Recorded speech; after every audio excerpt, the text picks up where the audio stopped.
ನಮಸ್ಕಾರ. ವಿಕ್ರಮ ವಿಶೇಷ ಕಾರ್ಯಕ್ರಮಕ್ಕೆ ಸ್ವಾಗತ. ನಾನು ಶ್ವೇತಾ. ವೀಕ್ಷಕರೇ, ದೆಹಲಿಯ ಕೆಂಪುಕೋಟೆಯ ಸಮೀಪದಲ್ಲಿ ಸ್ಫೋಟ ಸಂಭವಿಸುತ್ತೆ. ಆ ಕ್ಷಣದಿಂದಲೂ ಕೂಡ ಎನ್ಐಎ ಹಾಗೂ ತನಿಖಾ ಏಜೆನ್ಸಿಗಳು ತನಿಖೆಯನ್ನ ಚುರುಕಾಗಿ ನಡೆಸ್ತಾ ಇದೆ. ಅಬ್ಬಬ್ಬಾ, ಘಟನೆಯ ನಂತರ ಇವರ ಒಂದೊಂದು ವಿಷಯಗಳನ್ನ ಕೇಳಿದ್ರೆ ಮೈ ಝುಮ್ ಅನ್ನತ್ತೆ. ಇಂಟೆಲಿಜೆನ್ಸ್ ಪ್ರಕಾರ ಇದೊಂದೇ ಅಲ್ವಂತೆ, ಇನ್ನು 2 ಕಾರನ್ನ ಕೊಂಡುಕೊಂಡಿದ್ರಂತೆ. ಈಗ ಆ 2 ಕಾರು ಎಲ್ಲಿದ್ದಾವೆ ಅನ್ನೋ ಹುಡುಕಾಟ ಕೂಡ ನಡೀತಾ ಇದೆ. ಬರೀ ದೆಹಲಿ ಅಂತ ಅಲ್ಲ, ಇಡೀ ದೇಶ ಈಗ ಹೈ ಅಲರ್ಟ್ ಆಗಿದೆ. ಸೂಕ್ಷ್ಮ ಪ್ರದೇಶಗಳಲ್ಲಿ ಸೇನೆ ಬೀಡು ಬಿಟ್ಟಿದೆ. ಉನ್ನತ ಮಟ್ಟದ ಸಭೆಗಳೂ ನಡೀತಾ ಇದೆ. ಶೀಘ್ರದಲ್ಲೇ ತನಿಖಾ ಸಂಸ್ಥೆಗಳಿಂದ ದೊಡ್ಡ ಕ್ರಮ ತೆಗೆದುಕೊಳ್ಳುವ ಸಾಧ್ಯತೆ ಇದೆ. ಮೋದಿಜಿ ಆಲ್ರೆಡಿ ಒಂದು ಕ್ಲಿಯರ್ ಆಗಿರೋ ಮೆಸೇಜ್ ಕೂಡ ಕೊಟ್ಟಿದ್ದಾರೆ. इस षड्यंत्र की तह तक जाएगी. इसके पीछे के षड्यंत्रकारियों को बख्शा नहीं जाएगा. All those responsible will be brought to justice. But ಆಶ್ಚರ್ಯ ಅನಿಸ್ತಾ ಇರೋದು ಏನ್ ಗೊತ್ತಾ, ಈ ದೆಹಲಿ ಇನ್ಸಿಡೆಂಟ್ ನಿಂದ ಬರೀ ದೆಹಲಿ ಮಾತ್ರ ಅಲ್ಲ, ಇಡೀ ದೇಶ ಶಾಕ್ ನಲ್ಲಿದೆ, ರಕ್ತ ಕುದಿತಾ ಇದೆ. ಆದ್ರೆ ದುರಂತ ನೋಡಿ, ಈ ದೇಶದಲ್ಲಿ ಕೆಲವರು ಈ ಪ್ರಕರಣವನ್ನ ರಾಜಕೀಯ ಮಾಡ್ತಾರೆ. ಎಲೆಕ್ಷನ್ ಸಮಯದಲ್ಲಿಯೇ ಇಂಥದ್ದೆಲ್ಲ ಯಾಕೆ ನಡೆಯುತ್ತೆ ಅಂತ ಕೇಳ್ತಾರೆ. ಈ ಲಾಜಿಕ್ ನಲ್ಲಿ ಮಾತಾಡೋರ್ಗೆ ಒಂದು ಪ್ರಶ್ನೆ. ಈ 26/11 ಮುಂಬೈ ಟೆರರ್ ಅಟ್ಯಾಕ್ 2008ರಲ್ಲಿ ನಡೀತು, ನೆನಪಿದ್ಯಾ?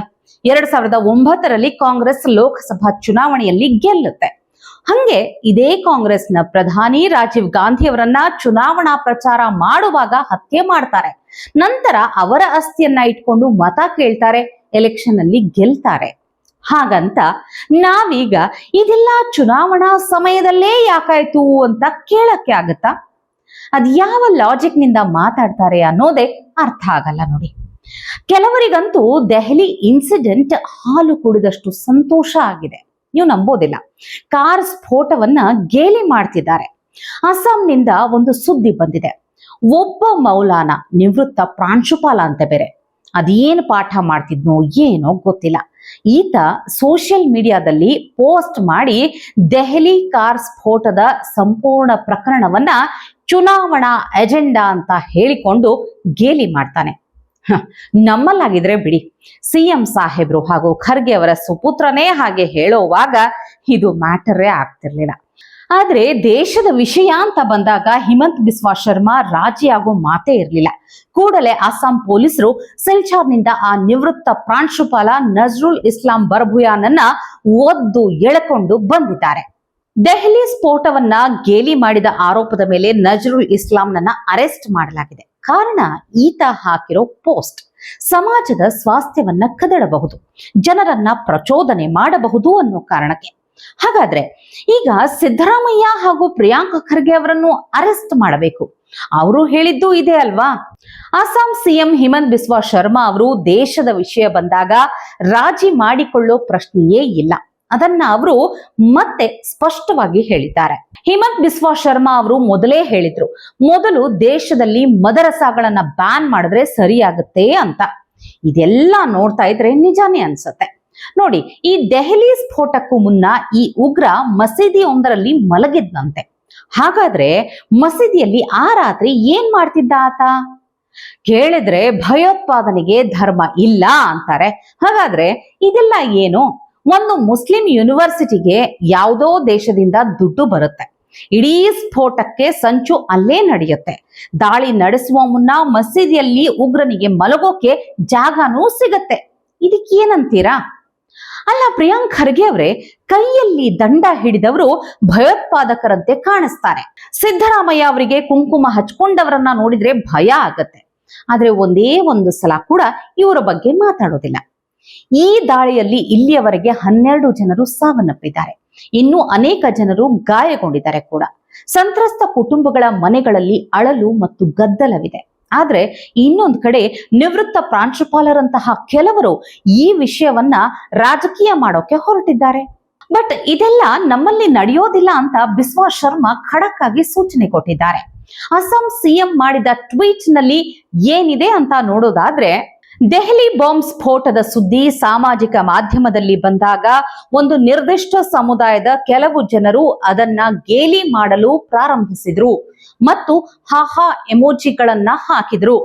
ಈ ಜನರು ಭಯೋತ್ಪಾದಕ ಬೆಂಬಲಿಗರು ಮತ್ತು ನಮ್ಮ ಪೊಲೀಸರು ಅವರನ್ನ ಹೇಗಾದ್ರೂ ಹಿಡಿಯಲು ಯತ್ನಿಸುತ್ತಿದ್ದಾರೆ ಅಂತ ಹೇಳಲಾಗಿದೆ. ಆರೋಪಿ ನಜ್ರುಲ್ ಇಸ್ಲಾಂ ಬರ್ಬುಯಾ ಅವರನ್ನ ಬಂಧಿಸಲಾಗಿದೆ. ಅವರು ದುರ್ಗಾಪುರದ ರೋಂಪುರ್ ಪ್ರದೇಶದ ನಿವಾಸಿ ಮತ್ತು ಬಾನ್ಸ್ಕಂಡಿ NMHS ಶಾಲೆಯ ಪ್ರಾಂಶುಪಾಲರಾಗಿದ್ರು ಅಂತ ಗೊತ್ತಾಗಿದೆ.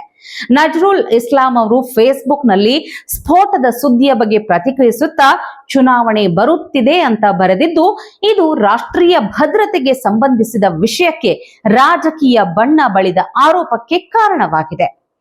ಈ ಕಚಾರ್ನ SSP ಪಾರ್ಥ್ ಪ್ರತಿಮ್ ದಾಸ್ ಅವರು ಕೂಡ ಆ ವ್ಯಕ್ತಿಯು ದೆಹಲಿ ಸ್ಫೋಟದ ಸುದ್ದಿಯ ಬಗ್ಗೆ ಚುನಾವಣೆಗಳನ್ನ ಉಲ್ಲೇಖಿಸಿ ಕಮೆಂಟ್ ಮಾಡಿದ್ದಾನೆ ಮತ್ತು ರಾಷ್ಟ್ರೀಯ ಭದ್ರತೆಯಂತಹ ಸೂಕ್ಷ್ಮ ವಿಷಯವನ್ನ ರಾಜಕೀಯಗೊಳಿಸಲು ಪ್ರಯತ್ನಿಸಿದ್ದಾನೆ ಅಂತ ಹೇಳಿದ್ದಾರೆ. ಈ ಟೀಕೆಯನ್ನ ಯಾವುದೇ ವಿಶೇಷ ಉದ್ದೇಶದಿಂದ ಮಾಡಲಾಗಿದೆಯೇ ಇಲ್ಲವೇ ಎಂಬುದರ ಬಗ್ಗೆ ತನಿಖೆ ನಡೀತಾ ಇದೆ.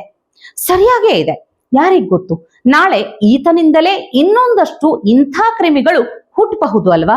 ಆ ಸಾಧ್ಯತೆಯನ್ನ ಅಲ್ಲಗಳೆಯೋದಕ್ಕೆ ಸಾಧ್ಯವಿಲ್ಲ ಅಲ್ವಾ? ಇನ್ನು ದೆಹಲಿ ಕೇಸ್ ಬಗ್ಗೆ ಅಪ್ಡೇಟ್ ನೋಡೋದಾದ್ರೆ, ದೆಹಲಿ ಸ್ಫೋಟದ CCTV ದೃಶ್ಯಾವಳಿ ಹೊರಬಂದಿದೆ ಈಗ. ಉಮರ್ ಎಂದು ಹೇಳಲಾದ ಒಬ್ಬ ಆರೋಪಿ ಕಾರ್ನಲ್ಲಿ ಮಾಸ್ಕ್ ಧರಿಸಿ ಕುಳಿತಿರುತ್ತಾನೆ. ಕೆಂಪು ಕೋಟೆಯ ಸ್ವಲ್ಪ ಮುಂದೆ ಆ ಕಾರು ಸ್ಫೋಟಗೊಳ್ಳುತ್ತೆ. ಈ ವಾಹನವು ಬದರ್ಪುರ್ ಟೋಲ್ ಪ್ಲಾಜಾ ಮೂಲಕ ಓಖ್ಲಾ ಕೈಗಾರಿಕಾ ಪ್ರದೇಶವನ್ನ ತಲುಪಿದೆ. ನಂತರ ಈ ಕಾರು ಜಾಮಾ ಮಸೀದಿಯ ಬಳಿಯ ಸುನೆಹರಿ ಮಸೀದಿಯ ಪಾರ್ಕಿಂಗ್ ನಲ್ಲಿ 3 ಗಂಟೆಗಳ ಕಾಲ ನಿಂತಿರುತ್ತೆ. ಚಾಲಕ 3 ಗಂಟೆಗಳಲ್ಲಿ ಏನು ಪ್ಲಾನ್ ಮಾಡಿದ್ದ, ಯಾರೊಂದಿಗೆ ಮಾತನಾಡಿದ್ದ, ಎಲ್ಲವನ್ನ ತನಿಖೆ ನಡೆಸ್ತಾ ಇದ್ದಾರೆ. ಟಿವಿ ವಿಕ್ರಮ, ದೇಶ ನಿಮ್ಮ ಕೈಯಲ್ಲಿ. ಈ ಕಾರ್ಯಕ್ರಮ ನಿಮಗೆ ಇಷ್ಟ ಆಗಿದ್ದಲ್ಲಿ ಲೈಕ್, ಶೇರ್ ಹಾಗೂ ಕಮೆಂಟ್ ಮಾಡಿ. ಟಿವಿ ವಿಕ್ರಮದ ಕಾರ್ಯಕ್ರಮಗಳನ್ನು ನಿರಂತರವಾಗಿ ವೀಕ್ಷಿಸಲು ಸಬ್ಸ್ಕ್ರೈಬ್ ಮಾಡಿ, ಬೆಲ್ ಐಕನ್ ಒತ್ತಿ. ಟಿವಿ ವಿಕ್ರಮ, ದೇಶ ನಿಮ್ಮ ಕೈಯಲ್ಲಿ. ಟಿವಿ ವಿಕ್ರಮ, ದೇಶ ನಿಮ್ಮ ಕೈಯಲ್ಲಿ. ಟಿವಿ ವಿಕ್ರಮ, ದೇಶ ನಿಮ್ಮ ಕೈಯಲ್ಲಿ. ಟಿವಿ ವಿಕ್ರಮ, ದೇಶ ನಿಮ್ಮ ಕೈಯಲ್ಲಿ. ಟಿವಿ ವಿಕ್ರಮ, ದೇಶ ನಿಮ್ಮ ಕೈಯಲ್ಲಿ. ಟಿವಿ ವಿಕ್ರಮ, ದೇಶ ನಿಮ್ಮ ಕೈಯಲ್ಲಿ.